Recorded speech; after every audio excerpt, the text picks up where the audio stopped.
Hello everyone, कैसे हैं आप सब। आई होप आप बहुत अच्छे होंगे। लास्ट सेशन में हमने डिस्कस किया था कुछ फंडामेंटल फोर्सेस के बारे में, मैग्नेटिक फील्ड के बारे में और उसकी डायरेक्शन के बारे में। ये हमने थोड़ा थोड़ा क्या किया था, लास्ट सेशन में डिस्कस किया था। अब हम लोग आगे बढ़ते हैं उसके अंदर और आज हम डिस्कस करेंगे बायो सावर्ट लॉ। ठीक है, चलो हेडिंग डाल देते हैं पहले और फिर स्टार्ट करते हैं। ठीक है, हमारा हेडिंग रहेगा बायो सावर्ट लॉ।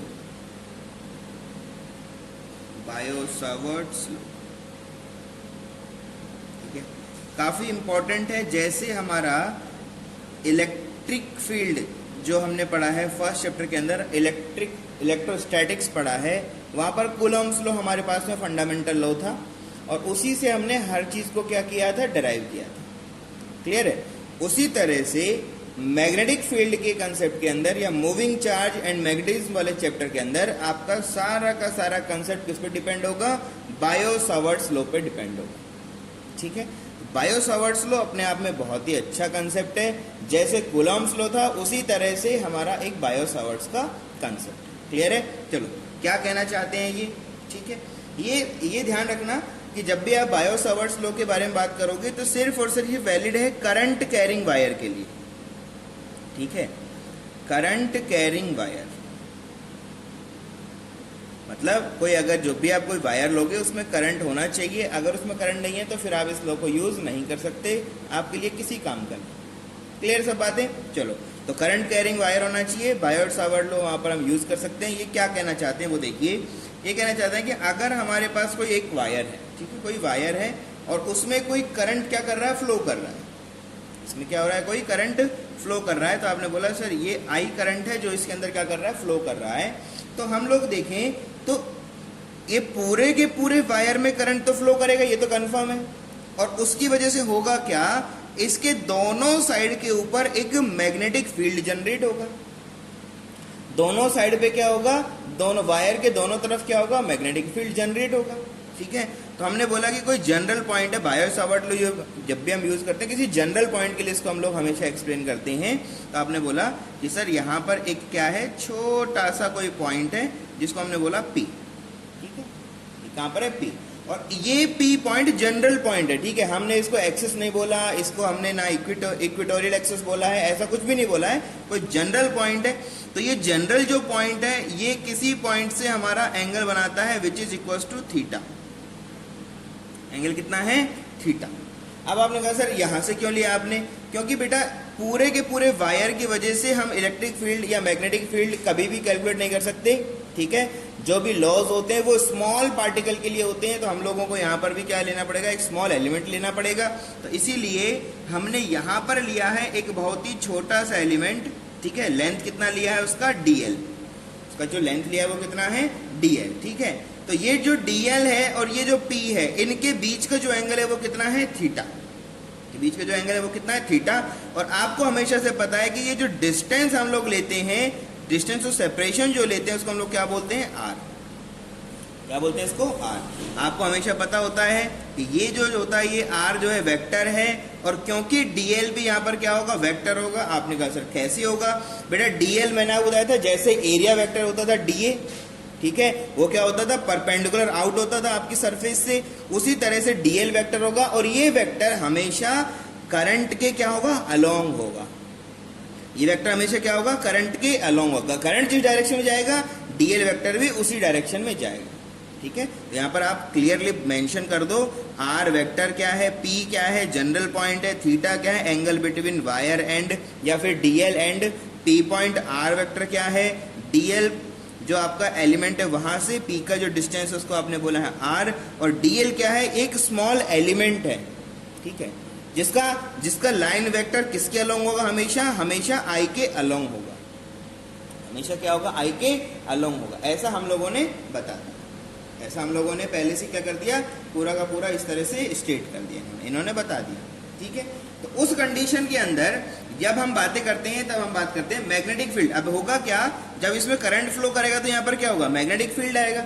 अब आप अगर डायरेक्शन की बात करना चाहें तो आपने कहा सर ये हमारा थंब है, थंब डायरेक्शन में किसमें, आई की डायरेक्शन में थंब को रखा।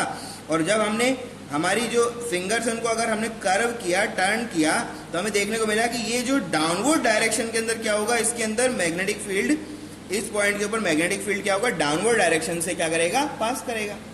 ये हमने पहले ही डिफाइन कर लिया। ठीक है, तो हम लोगों को यहाँ पर पता क्या लगाना है, मैग्नेटिक फील्ड पता लगाना है। किसकी वजह से, इस DL लेंथ के वायर की वजह से इस P पॉइंट पे। ठीक है, तो ये लॉ है, बायो-सावर्ट में दिया है। क्या बोला इन्होंने बताया है मैग्नेटिक फील्ड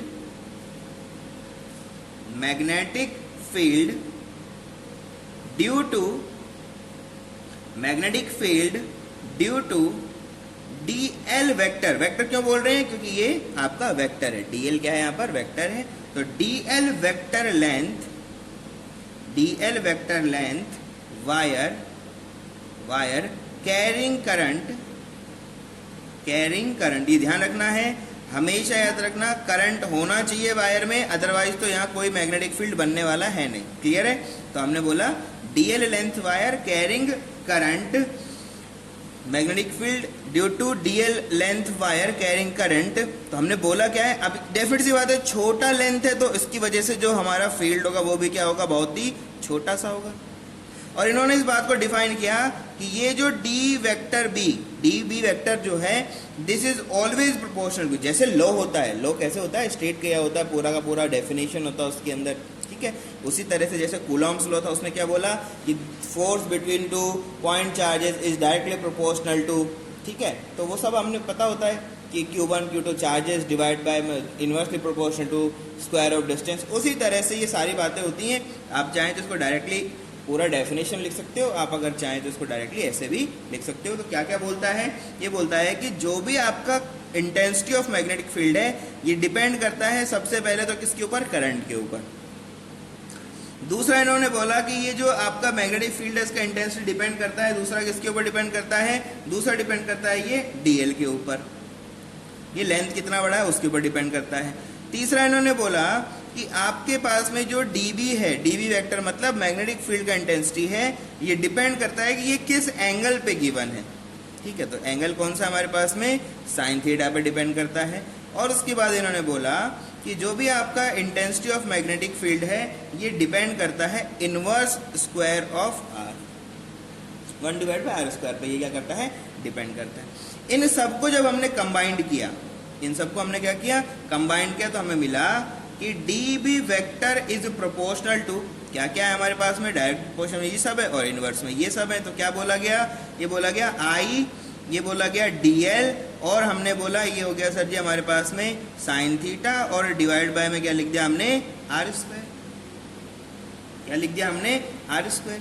ये वेक्टर फॉर्म में नहीं है, ये वेक्टर फॉर्म में नहीं है, तो हमने क्या किया, ऊपर एक R से मल्टीप्लाई किया और नीचे भी एक R से मल्टीप्लाई किया। तो ये हमारे पास बना कि ये आपका DB जो है वेक्टर फॉर्म में बनाना है ना, तो वेक्टर फॉर्म में इसको हमने लिखा, this is nothing but I multiply by DL multiply by sine theta multiply by R divide by R की पावर। ये हमारा लॉ बन गया। ठीक है, ये लॉ बन गया। अब प्रोपोर्शनलिटी साइन है, इसको रिमूव करना है, तो जैसे इसको हमने रिमूव किया तो एक क्या आएगा, कांस्टेंट आएगा, और कांस्टेंट जो सामने आया उसका वैल्यू था हमारे पास में μ0 डिवाइड बाय 4π। कितना आ गया, μ0 डिवाइड बाय 4π, और इसको पूरे को हमने लिख दिया। अब देखो DL और R और साइन थीटा, और वेक्टर फॉर्म है ये, तो इसका मतलब इन दोनों में कुछ ना कुछ प्रोडक्ट हुआ होगा, जिसकी वजह से ये क्या आया है, साइन थीटा आया है। और आपको पता है कि साइन थीटा जब आता है, इसका मतलब इन दोनों के बीच में कोई ना कोई क्रॉस प्रोडक्ट हुआ है। आपने कहा सर I भी तो है, अरे I तो वेक्टर होता ही नहीं है, तो I के बीच में तो कोई प्रोडक्ट हो नहीं सकता। तो बचा कौन मेरे पास में, DL और R, साइन थीटा तो कांस्टेंट है, I भी कांस्टेंट है, तो इन दोनों बीच में कोई ना कोई प्रोडक्ट हुआ होगा। तो आपने कहा सर ऐसा हो सकता है, I भी हमारे पास कांस्टेंट है। ठीक है, बाहर रख दिया उसको।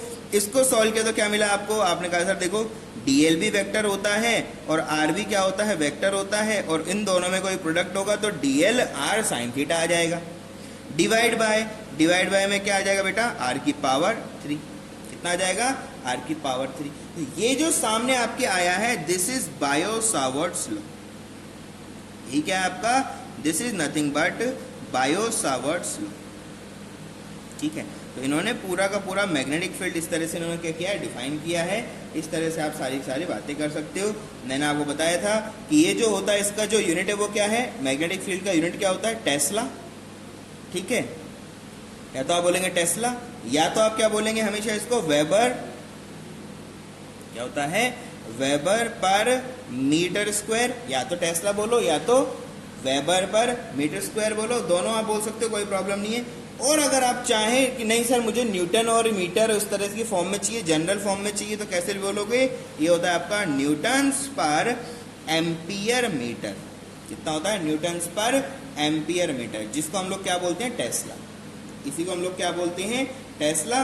और इसी को हम लोग क्या बोल सकते हैं, वेबर पर मीटर स्क्वायर। क्या बोलते हैं, वेबर पर मीटर स्क्वायर। क्लियर है सब बातें, इस तरह से हम इसको डिफाइन कर सकते हैं। अब बात आती है यहाँ पर म्यू नॉट क्या है, 4 पाई क्या है, ये भी तो हमें पता लगाना पड़ेगा ना, कि म्यू नॉट क्या है और 4 पाई क्या है, ये भी हमें पता लगाना पड़ेगा। तो आपने कहा सर देखो, म्यू नॉट की अगर बात करें तो जब हमने पढ़ा था इलेक्ट्रोस्टैटिक्स, वहां पर भी एक टर्म था एप्सिलॉन नॉट, और उसको हम लोग क्या बोलते थे, परमिटिविटी ऑफ, क्या बोलते थे उसको हम लोग, परमिटिविटी ऑफ मीडियम। ठीक है, यहां पर ये क्या हो जाएगा, इसको हम लोग बोलते हैं परमेबिलिटी ऑफ फ्री स्पेस। ठीक है, वहां पर क्या होता था, परमेबिलिटी होता था, यहाँ पर क्या हो जाएगा, यहाँ पर परमेबिलिटी है, वहां पर क्या होता था, परमिटिविटी होता था। ठीक है, तो यहाँ बहुत छोटा सा डिफरेंस है, वही सब चीजें यहाँ पर भी हैं, कोई प्रॉब्लम उसमें नहीं है। क्या हो गया, permeability of free space. Free space का मतलब क्या होता है, वैक्यूम। क्या होता है इसका मतलब, वैक्यूम। तो वैक्यूम का वैल्यू कितना होगा, नॉट होगा। अगर आपको कभी पता लगाना है कि जनरल मीडियम है अगर कोई, उसमें क्या होगा, तो वही सब फॉर्मूले वापस से यूज करने हैं आपको जो पहले होते थे। अगर देखा जाए तो मैंने वहां पर आपको म्यू आर बताया था। ठीक है, यहाँ पर क्या बताया था मैंने आपको, वहां पर म्यू आर बताया था। तो म्यू आर क्या होता था बेटा, म्यू आर आपके पास में होता था mu divide by mu naught, ऐसा ही कुछ होता था, ऐसा ही होता था। इसी तरह से हम लिख देंगे लाइक क्या लिखोगे, वहां पर आपसे एप्सिलॉन होता था, एप्सिलॉन आर होता था, यहाँ पर म्यू आर हो जाएगा। ठीक है, यहाँ पर क्या हो जाएगा, म्यू आर हो जाएगा। लाइक कहाँ किसकी तरह है ये, लाइक परमिटिविटी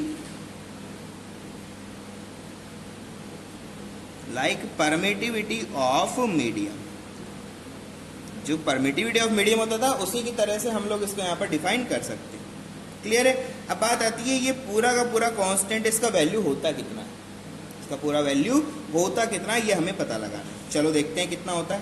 तो आपने कहा सर अगर देखा जाए तो पूरा का पूरा जो मीडियम है, जो आपका कांस्टेंट है, वो है म्यू नॉट डिवाइड बाय 4 पाई, और बायो सावर्ट ने बताया कि इसका जो वैल्यू है वो कितना होता है, 10⁻⁻7।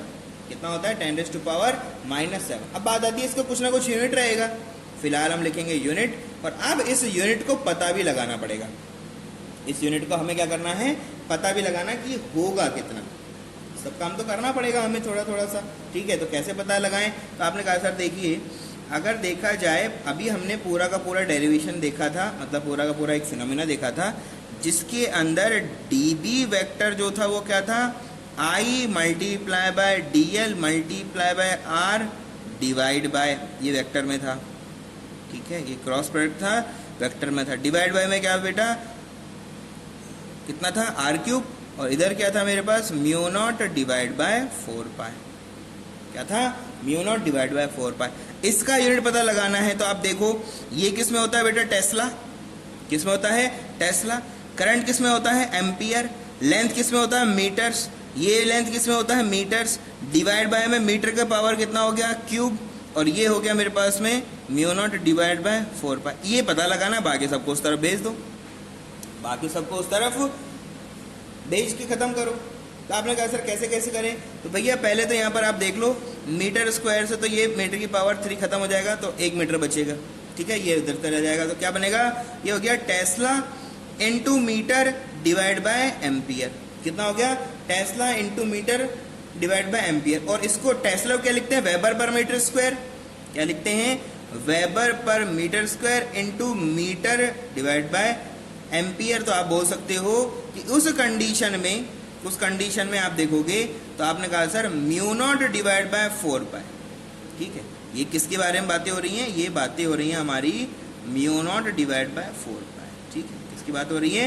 म्यू नॉट डिवाइड बाय 4 पाई शुरू हो चुका है वहां से। तो म्यू नॉट डिवाइड बाय 4 पाई को अगर आप चाहें तो क्या बोलें? टेस्ला इंटू मीटर पर एम्पियर, या तो क्या बोले आप, या तो आप बोले वेबर पर मीटर एम्पियर, दोनों में से कुछ भी बोल दो, कोई फर्क नहीं पड़ेगा। ठीक है, तो ये यूनिट आ गया। तो आपने कहा सर इसका मतलब तो ये है कि म्यू नॉट डिवाइड बाय 4 पाई जहां भी दिखेगा उसका यूनिट में यहां से क्या पुट कर सकता हूं? इसका यूनिट हो जाएगा 10⁻⁻7। ये तो इसका मैग्नीट्यूड हो गया। यूनिट कितना हो जाएगा? यूनिट हो जाएगा टेस्ला इंटू मीटर्स पर एम्पियर, या फिर लिख दोगे वेबर पर मीटर इंटू एम्पियर। ठीक है, दोनों में से कुछ भी पुट कर दो, दोनों ही आपका करेक्ट है।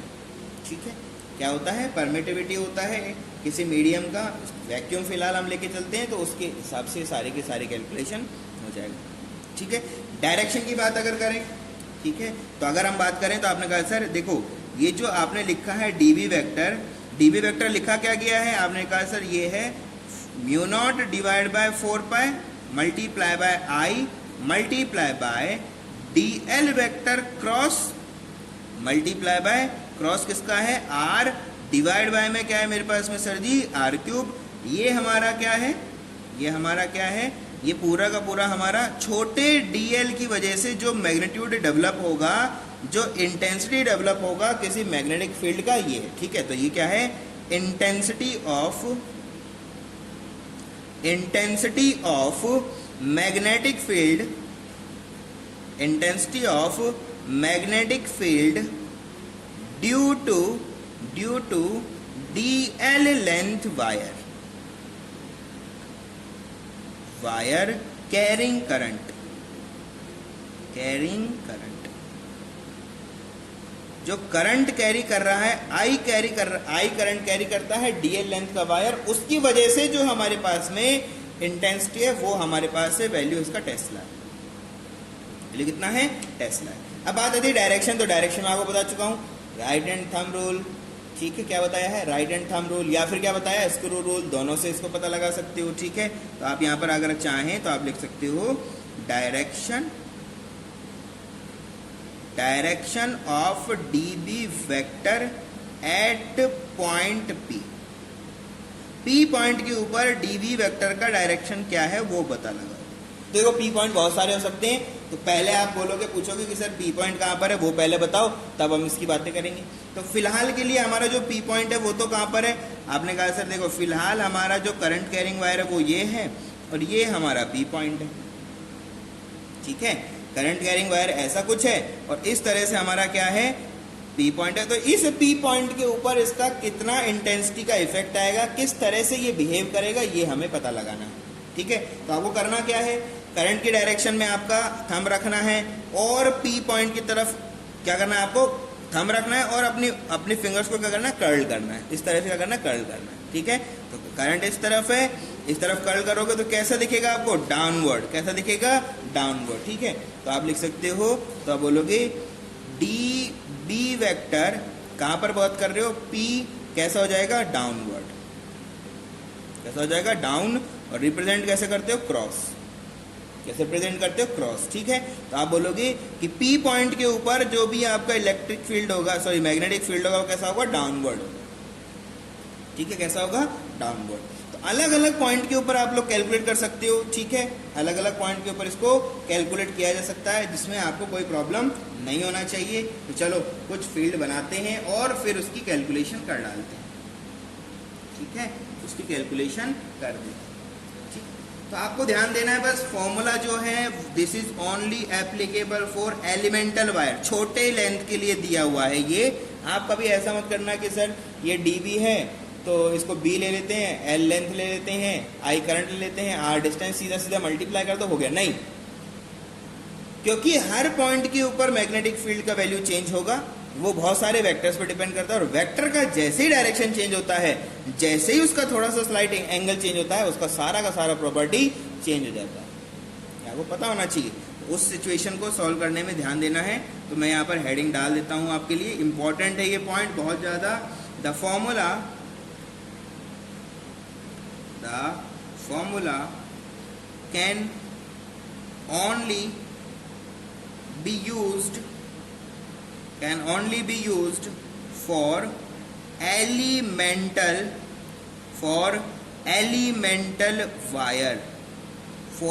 elemental wire, जिसको हम लोग क्या बोलते हैं, डीएल। क्या बोलते हैं उसको हम लोग, डीएल वेक्टर। ठीक है, तो डीएल वेक्टर के लिए इसको हम लोग यूज कर सकते हैं और कभी इसको हम लोग यूज नहीं कर सकते, कभी भी इसको यूज नहीं कर सकते। क्लियर सब बातें?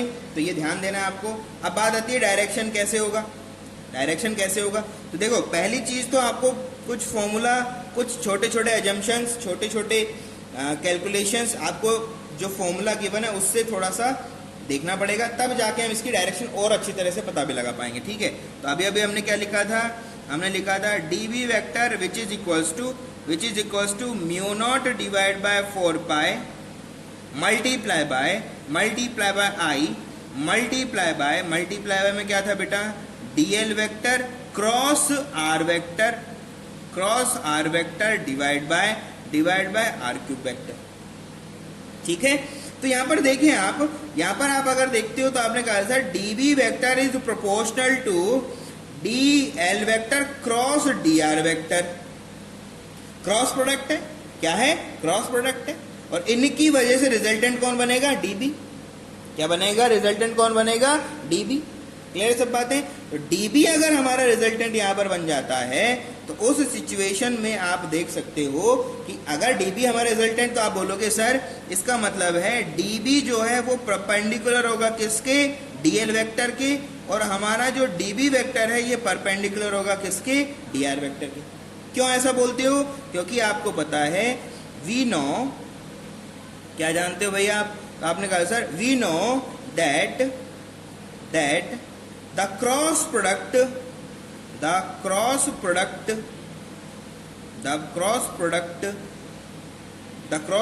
is always perpendicular to both vectors। ठीक है, अगर ए और बी कोई वेक्टर हैं तो उनसे जो प्रोडक्ट बनेगा, जो उनकी क्रॉस प्रोडक्ट से जो हमारा वैल्यू आएगा वो हमेशा क्या होगा, ए और बी दोनों वेक्टर क्या होता है, परपेंडिकुलर होते हैं। पता है ना? नहीं पता है तो देखो छोटा एग्जांपल दे देता हूं, ये सब आपको पता होना चाहिए वैसे तो, लेकिन मैं आपको बताता हूं। याद है पी वेक्टर क्या था, डाइपोल मोमेंट। क्या था, डाइपोल मोमेंट। और ये क्या था हमारे पास में, इलेक्ट्रिक फील्ड। ये क्या था, इलेक्ट्रिक फील्ड। यहां पर एंगल कितना था, थीटा। इन दोनों का प्रोडक्ट हुआ और हमें क्या मिला था, टॉर्क। हमें क्या मिला था, टॉर्क। और वो टॉर्क कैसा होता था बेटा, टॉर्क आता था यहां पर, तो ये ई के भी परपेंडिकुलर होता था और इस पी के भी परपेंडिकुलर होता था। ठीक है, ई के भी परपेंडिकुलर होता था और आपके पी के भी परपेंडिकुलर होता था। ठीक है, देखो यार सिंपल सी बातें हैं। ये कोई हमारे पास में ई था, ये हमारे पास में कोई पी था। देखो इधर आओ, ये ई, ये पी वेक्टर है, ये ई वेक्टर है। ठीक है, थोड़ा सा ऐसे देख लो ना, ऐसा था। अब इनके परपेंडिकुलर कौन आया था, टो। ये आ गया टो, तो बेटा ये इनके भी 90 डिग्री पे है, इनके भी 90 डिग्री पे है। तो जो भी प्रोडक्ट होता, अगर ये नीचे की तरफ जाता था ऐसे जाता, नीचे भी जाता था ऐसे जाता, तब भी ये इनके 90 डिग्री होता, ये इनके भी 90 डिग्री होता। ठीक है, आपको पता होना चाहिए जब भी हम लोग क्रॉस प्रोडक्ट करते हैं तो उनका जो क्रॉस प्रोडक्ट जो होता है वो always perpendicular to both product. तो बी हमेशा क्या होगा, डीएल और आर के क्या होना चाहिए, परपेंडिकुलर होना चाहिए। ये एक रिजल्ट हमें पता लग गया। ठीक है, ये प्रॉपर्टी है हमारा। ठीक है, ये हमारा क्या है, प्रॉपर्टी है। तो आपको पता होना चाहिए डीएल वेक्टर जो होता है, डीएल वेक्टर इज ऑलवेज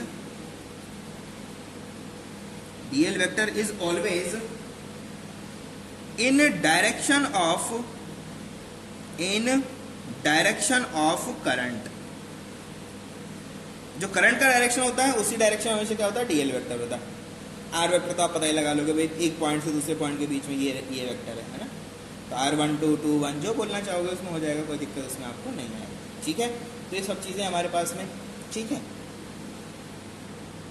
चलो तो देखो डीएल हमेशा किस डायरेक्शन में होता है, करंट की डायरेक्शन में हमारे पास होता है। ठीक है, आपको पता होना चाहिए डीबी जो है दोनों के परपेंडिकुलर होगा क्योंकि क्रॉस प्रोडक्ट है। डीएल का डायरेक्शन करंट के डायरेक्शन में होगा, डीबी का डायरेक्शन कैलकुलेट करना पड़ेगा। ठीक है, तो डीबी का डायरेक्शन के लिए क्या लिख दोगे, आप लोगोगे कि dB vector direction can be estimated by help of screw rule और right hand thumb rule।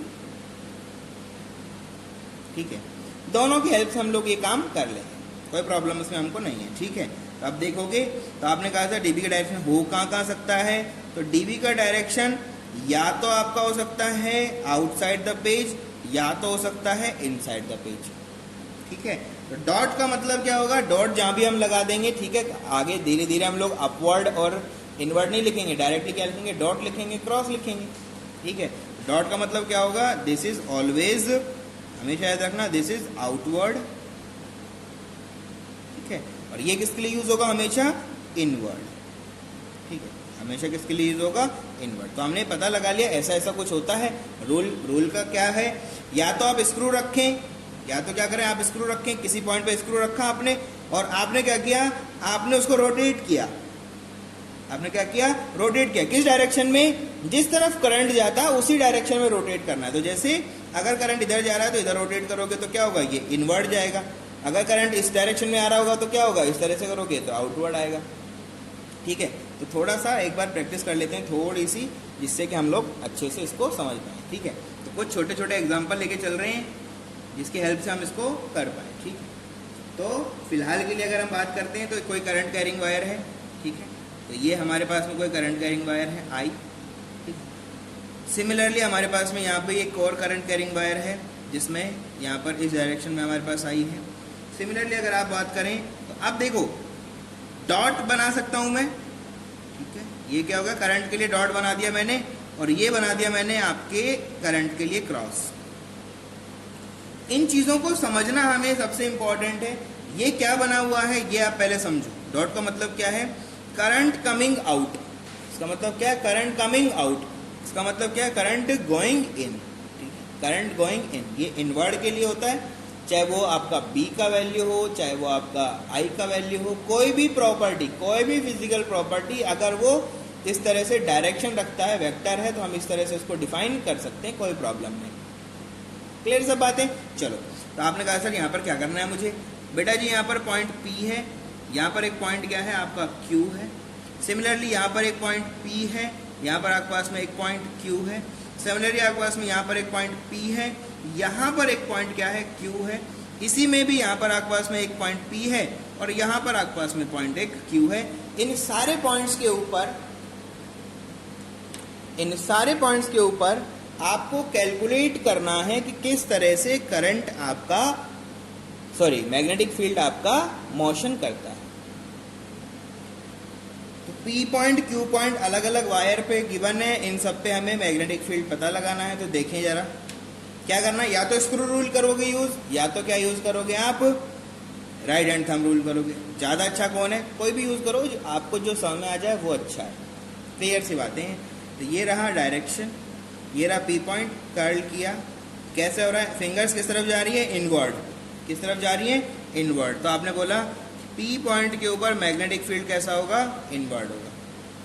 Q point, यही डायरेक्शन है I का, तो इस तरह से कर्ल करोगे तो Q पॉइंट को कट करोगे तो क्या हुआ, आउटवर्ड।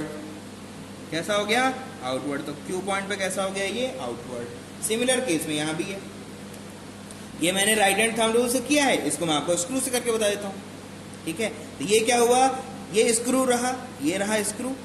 डायरेक्शन ऑफ करंट में इसको क्या करना है, आपको डायरेक्शन ऑफ करंट में बाहर आना चाहिए ये। तो आपने कहा सर डायरेक्शन ऑफ करंट ऐसा कुछ है, तो डायरेक्शन ऑफ करंट तो इस तरफ है, तो स्क्रू इधर मूव करता हुआ आएगा। तो आप देखो स्क्रू किस तरह रोटेट कर रहा है, ये स्क्रू इस तरह से रोटेट कर रहा है, एंटी क्लॉकवाइज। कैसा है, एंटी क्लॉकवाइज। क्लियर है सब बातें। तो वैसे नहीं समझना, कोई प्रॉब्लम नहीं है, आप करंट ऐसे रखो, ये आपका हो गया थंब, ठीक है, इस डायरेक्शन में थंब हुआ, और Q की तरफ इस तरह से क्या होगा, ये रोटेट करेगा। तो Q में इनवर्ड होगा, उस तरफ जब आओगे तो यहां से क्या होगा आपका, ये आउटवर्ड होगा। ठीक है, कैसा हो जाएगा, Q में कैसा हो गया, ये इस टाइम पे इनवर्ड हो गया, P में कैसा हो गया आपके पास में, आउटवर्ड हो गया। ठीक है, अब करंट पेज के अंदर जा रहा है और करंट पेज से बाहर आ रहा है। दो सिचुएशन है हमारे पास, करंट पेज से अंदर है या बाहर है, दो सिचुएशन है मेरे पास में। तो डॉट लगा हुआ है, इसका मतलब क्या है, ये आपका आउटवर्ड है, यहाँ पर क्या है, करंट इनवर्ड है। लिख देते हैं इस बात को, current inward, inward flowing, current आपका अंदर की तरफ है, ठीक है। यहाँ पर क्या लिख, क्या मतलब होगा इसका, यहाँ पर हो जाएगा करंट आउटवर्ड, आउटवर्ड फ्लोइंग, ये बाहर की तरफ आ रहा है, ठीक है। अब क्या होगा, अब आपने कहा सर देखो अंगूठा होता है डायरेक्शन ऑफ, थंब को किस डायरेक्शन में रखना है, करंट की डायरेक्शन में, तो ये तो नीचे गया, तो चला गया नीचे, और इस तरह से हमारे फिंगर्स क्या होंगी, रोटेट होंगी। तो Q पॉइंट पे भी इधर होगा, P पॉइंट पे भी इधर होगा, ठीक है। तो आपने कहा सर Q पॉइंट पे भी इस तरफ क्या होगा, हमारा dB वेक्टर इस तरह से होगा, और P पॉइंट के ऊपर भी हमारा dB वेक्टर इस तरह से होगा। आपने कहा सर आपने इसको ऐसे क्यों नहीं बनाया, अरे बेटा याद रखो इस बात को हमेशा कि ये हमेशा आर के क्या होगा, परपेंडिकुलर। यहां पर हमने बनाया नहीं है, तो बनाना चाहोगे तो परपेंडिकुलर आना चाहिए। कैसा होना चाहिए, परपेंडिकुलर होना चाहिए, ठीक है। तो ये हमेशा क्या होगा, परपेंडिकुलर, और यहां से ये क्या है, डिस्टेंस आर है, तो यहां भी क्या होगा, ये परपेंडिकुलर, हमेशा परपेंडिकुलर होना चाहिए, ये ध्यान रखना है। क्या होना चाहिए, हमेशा परपेंडिकुलर, ठीक है। अब देखो ये बी इस आर के परपेंडिकुलर भी है और वायर के भी परपेंडिकुलर ही तो है, ये वायर जा रहा है, ये इसके परपेंडिकुलर है, तो देखो जरा इनके बीच का एंगल भी आपका 90 डिग्री है, इनके बीच का एंगल भी आपका 90 डिग्री है। क्लियर सी बातें हैं। सिमिलर आपने कहा सर अब क्या होगा, अब आपका करंट बाहर आने वाला है, करंट ऊपर की तरफ ऐसे आ रहा है, तो क्या होगा, फिंगर्स को कर्ल करो, फिंगर्स को कर्ल करो, फिंगर कर्ल करोगे तो क्या होगा, इधर भी इस तरफ है, इधर भी इस तरफ है। देखो देखो जरा, P पॉइंट को ऐसे कवर करोगे, Q पॉइंट को ऐसे कवर करोगे, समझ रही हो चीजों को, बढ़िया। तो आपने कहा सर ये रहा हमारा P के ऊपर जो हमारा dB होगा वो ऐसे काम करेगा, और Q पे हमारा जो dB होगा वो इस तरह काम करेगा। तो देखें आप हमेशा क्या रखना है, परपेंडिकुलर, वायर से हमेशा क्या होना चाहिए आपका, परपेंडिकुलर। तो ये परपेंडिकुलर हमने बना दिया, ठीक है। वायर से भी परपेंडिकुलर होना चाहिए, और आपकी जो आपका आर है उसके भी क्या होना चाहिए, परपेंडिकुलर होना चाहिए। क्या होना चाहिए, हमेशा परपेंडिकुलर। तो इधर अगर आप बनाना चाहोगे तो ठीक है, तो यहां से डीएल जाएगा तो डीएल के परपेंडिकुलर इधर हो जाएगा, ठीक है। यहाँ पर डीएल जो रहेगा उसके परपेंडिकुलर ये इस तरह से बनेगा, इनवर्ड आउटवर्ड इस तरह से बना सकते हो आप, कोई प्रॉब्लम नहीं है इसमें। बना नहीं सकते क्योंकि देखो बहुत कचरा हो जाएगा इसका पूरे का, तो इस तरह से सब चीजें हमारे पास, समझ रहे हो चीज को। चलो बीच में एक और क्वेश्चन ले लेते हैं। यहाँ पर मैंने दे दिया आपको एक और वायर है, क्या है, एक और वायर है। क्लियर सब बातें। तो आपने कहा सर ऐसा कैसे टेढ़ा मेढ़ा वायर, अरे कैसा भी ले लो, वायर से मतलब है ना यार आपको, तो क्या दिक्कत है इसमें। आपने बोला ये हमारा करंट कैरी कर रहा है, इसमें और कर लेते हैं, ठीक है, क्योंकि ये तो छोटा ऐसा हो जाता है ना, मतलब कि हाँ एक सिचुएशन है। तो ये रहा हमारा करंट का डायरेक्शन, ये रहा, फिंगर को फोल्ड किया तो अंदर की तरफ, और इधर से वो फिंगर कैसा होगा, आउटवर्ड, कैसा होगा, आउटवर्ड, ठीक है। तो अगर दोनों बातें क्लियर हैं तो आपने बोला ये जो P पॉइंट है इसके ऊपर क्या हो जाएगा, इनवर्ड, और यहाँ जो Q पॉइंट है उस पर क्या हो जाएगा मेरे पास में, आउटवर्ड, कैसा हो जाएगा, आउटवर्ड, ठीक है। सब बातें समझ रहे हो, यहाँ इनवर्ड हो जाएगा, यहाँ पर आउटवर्ड हो जाएगा। तो इस तरह से आपको हमेशा पूरा का पूरा कैलकुलेशन करते हुए चलना है, जिससे किसी तरह का कोई प्रॉब्लम आपको फील ना हो, कोई प्रॉब्लम आपको इसमें फील नहीं होना चाहिए। बहुत ही आसान सी चीज़ है, ठीक है, ये बहुत ही आसान चीज़ है। एक छोटा कंसेप्ट बायो सावर्ट लॉ का हमने देखा, और उसके ऊपर बेस्ड हमने इस तरह से क्या देखे, डायरेक्शंस की बातें की, ठीक है। तो इतना ही आज के लिए काफ़ी रहेगा। कल हम लोग long infinite wire, semi infinite wire, finite wire और किसी एंगल पे अगर वायर रहेगा तो उसमें किस तरह से आपका मैग्नेटिक फील्ड चेंज होता है उसके बारे में सारी की सारी कैलकुलेशंस करेंगे। तब तक के लिए stay safe, stay blessed, subscribe the channel, like the video, comment on the video. Thank you very much.